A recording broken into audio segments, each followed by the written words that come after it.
Welcome to Das garden.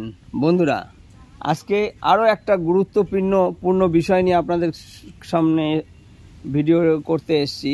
সে ভিডিওটা দেখবেন আপনারা।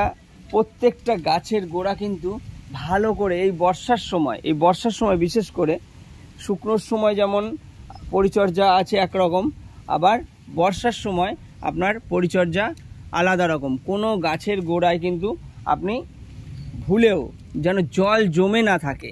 এই যে দেখুন, আমার এই টবটায় কিন্তু জল জমছে। এই যে বন্ধুরা দেখুন, এই টবটার গোড়ায় কিন্তু জল জমে থাকছে।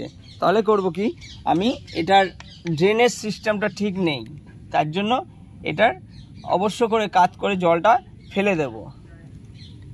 তবে এটার ড্রেনেজ সিস্টেমটা এই বর্ষা চলে গেলে আমার এই ড্রেনেজ সিস্টেমটা আমাকে ঠিক করে দিতে হবে। তো গাছের কোনো টবে যেন জল না জমে বন্ধুরা, এটা অবশ্যই আপনাদেরকে খেয়াল রাখতে হবে।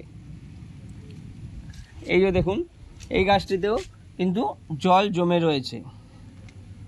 এরকম জল জমলে কিন্তু গাছ মারা যাবে, গাছ কিন্তু আপনার মারা যাবে। তার জন্য যেটা ড্রেনেজ সিস্টেম নেই, ড্রেনেজ সিস্টেম করার আগে আপনার এইটার কিন্তু কাজ করে জলটা অবশ্যই ফেলে দিতে হবে।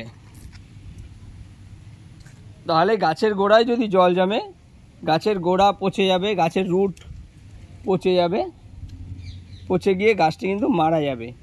ভিডিওটি ভালো লাগলে লাইক, শেয়ার, কমেন্টস করবেন।